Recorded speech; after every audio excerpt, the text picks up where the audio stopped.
मेरे पास आओ। कोई गया क्या उसके पास? कोई गया क्या उसके पास? 12 साल से लहू जा रहा था औरत, उसके पास गई, न प्रार्थना किया न कुछ किया, सीधा प्रभु के वस्त्र को छुआ और प्रभु ने कहा किसने मुझे छुआ, क्योंकि मुझसे शक्ति निकल गया और वो चंगी हो गई। हालेलुया। वो गई उसके पास, क्योंकि यीशु मसीह जो कहते फिर रहा था, कहीं न कहीं उसको असर था कि यीशु मसीह इस रास्ते से गुजरेगा और मैं जाऊंगी। और चूंकि वो 12 साल से लहू बह रहा था, तो वो हर प्रकार से उसको बहिष्कार किया जा रहा था, सामाजिक रूप में, घरेलू रूप में और धार्मिक रूप से, सब प्रकार से उसका बहिष्कार था। वो सोची कि मैं यीशु मसीह को छूंगी तो लोग मुझे मार देगा, क्या उसके पास जाऊंगी तो अरे तू तो श्राप में चल रही है, तुम्हारा तो प्रॉब्लम चल रहा है। लेकिन उसने सोचा कि मैं प्रभु का वस्त्र ही छू लूंगी तो ठीक हो जाऊंगी। क्या विश्वास है देखिए। और यीशु को छुआ भी नहीं, और पैरों के नीचे जाते जाते, लोगों की भीड़ में जाते जाते जाके वहां पर वस्त्र को छुआ और तुरंत उसका श्राप बंद हो गया। और प्रभु रुक गया। प्रभु रुक के बोलता किसने मुझे छुआ? और वो चेले बुड़बक लोग, वो बोलता प्रभु सब तो आपको धक्का दे रहा है, क्या छूने की बात हो रहा है? धक्का धुक्का हो रहा है, क्या छूने की बात हो रहा है? बोला नहीं, किसी ने ऐसे छुआ कि मुंह से शक्ति निकल गया। हालेलुया। वो है विश्वास का स्पर्श। वो जो विश्वास का स्पर्श कोई छुएगा, विश्वास के द्वारा कोई छूगा, कैसे भी व्यक्ति हो, वो स्त्री उसको जानती भी नहीं, यीशु को नहीं जानती थी, लेकिन विश्वास का स्पर्श इतना मायने रखता है कि वो उसके साथ रहने चलने फिरने वाले चेले भी नहीं समझ पाए कि कौन सी शक्ति निकल गई, कौन सा विश्वास किया, वो भी नहीं समझ पाए। क्रिश्चियन जगत भी नहीं समझ पा रहा कि विश्वास की एक्चुअल स्पर्श है क्या, वो भी नहीं समझ पा रहे। बस उन्माद में जिए जा रहे, सब उन्माद भरा हुआ सब कुछ, लेकिन अंदर विश्वास नहीं है। जानते हो प्रार्थना में 2 चीज है। कोई प्रार्थना करे 2 ही चीज का मेन मुद्दा है। क्या है पता है? प्रार्थना में 2 ही चीज है, एक परमेश्वर की इच्छा, आपका विश्वास। 2 जो जॉइंट मिलते हैं, 2 चीजें मिलती है। आपका विश्वास इस बात पे कि हाँ जो मैं मांग रहा हूं परमेश्वर की इच्छा है, दोनों जुड़ते हैं, प्रार्थना सक्सेस हो जाती है। बाकी प्रार्थना में जितने भी शब्द बोलो कोई फर्क नहीं पड़ता है। आपको विश्वास है कि मैं परमेश्वर की इच्छा के अनुकूल मांग रहा हूं, आपका तुरंत चंगाई मिलेगा। हालेलुया। तो उस औरत ने वही किया, उस औरत ने किया और अपनी लहू जाने वाली औरत चंगी होगी। उसके ताले बजाए प्रभु के।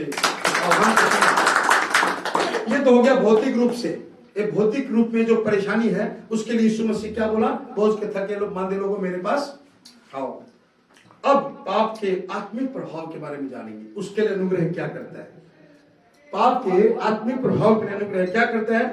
यहां भी इस संदर्भ में अनुग्रह क्या कह रहा है? अनुग्रह फिर वहां आवाज दे रहा है। लूका 19:10 में कहता है कि जो कोई खो गया है उसको ढूंढने, उनको उद्धार देना है। हालेलुया।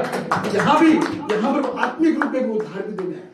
उद्धार किसका होता है? शरीर का ना आत्मा का? आत्मा का होता है। तो उद्धार देने किसका उद्धार करेगा? आत्मा का। इसका मतलब आत्मिक दोनों, जैसे पाप ने हमारे दोनों चीजों का असर कर दिया, पाप ने हमारे भौतिक जीवन और आत्मिक जीवन दोनों को प्रभावित कर दिया, अनुग्रह भी आके दोनों का प्रभाव मिटाता है। और वो चंगाई के रूप में भी कहता है और आत्मा के उद्धार के लिए भी कहता है। 19:10। ठीक है। ऐसी परिस्थिति में प्रभु के लिए जोरदार ताली बजाइए। अनुग्रह के लिए जोरदार ताली बजाइए कि परमेश्वर का अनुग्रह कितना बड़ा है, कितना व्यापक है। ये सब हम परमेश्वर के अनुग्रह को रेस्पॉन्ड करते हैं। जब हम परमेश्वर को रेस्पॉन्ड करते हैं उसके अनुग्रह को, तो भौतिक समस्याओं का निदान होता है और आत्मा का उद्धार होता है। ठीक है। दोनों तरह से हम जब अनुग्रह को रेस्पॉन्ड करते हैं तब। ठीक है। अब सवाल है कि अनुग्रह में धर्म के विषय में क्या कहा है? धर्म में तो कोई चीज लटका हुआ है बीच में, वो भी तो लटका हुआ है। उसके विषय में आपका अनुग्रह क्या कहता है? कोई पूछे उसके विषय में अनुग्रह क्या कहता है? 0% कनेक्शन है। 0%, नो कनेक्शन। धर्म का अनुग्रह के साथ कोई कनेक्शन नहीं। मैं प्रूफ कर दूंगा, प्रमाणित कर दूंगा। देखिए, धर्म में हमेशा कर्म का महत्व होता है और अनुग्रह कर्म से आए नहीं। अनुग्रह में कर्म का कुछ भी योगदान नहीं है, वो तो परमेश्वर का दान है। हालेलुया। वो परमेश्वर का दान है, तो इसलिए धर्म का और अनुग्रह से कोई कनेक्शन नहीं है, एकदम डायरेक्ट हमको मिला हुआ है ग्रेस के रूप में। तो अनुग्रह का कुछ तो कनेक्शन होगा। तो अनुग्रह का प्रमुख कारण क्या है? कोई बताइए। हमने कर्म तो है नहीं, कर्म तो किया नहीं, और परमेश्वर क्या करता है? अनुग्रह दे रहा है। अनुग्रह हमको दिया, उसके पीछे कारण क्या है? यीशु को विश्वास करेंगे। विश्वास तो हम बाद में करेंगे। अनुग्रह जो भेजा उसने, उसके पीछे कारण क्या है? अनुग्रह जो उसने भेजा उसके पीछे कारण क्या है? ईश्वर में बहुत प्रिय है? ईश्वर में बहुत प्रिय यस, ईश्वर का प्रेम, उसका प्रेम की वजह से आया अनुग्रह। हमारे कर्म से नहीं आया, हमारे कर्मों के कारण नहीं है। उसने अपना प्रेम प्रकट किया हम पे, पिता के रूप में प्रेम प्रकट किया है कि तुम्हारा मेरा स्वरूप को उजड़ गया, मेरा समानता उजड़ गई, मेरी आत्मा उजड़ गई पाप के कारण, फिर भी तुम्हें एक और तत्व दे रहा हूं, ये अनुग्रह है। ये पाप को भी ध्वंस करेगा और तुम्हारा स्वरूप, समानता, आत्मा सबको लौटा देगा। हालेलुया!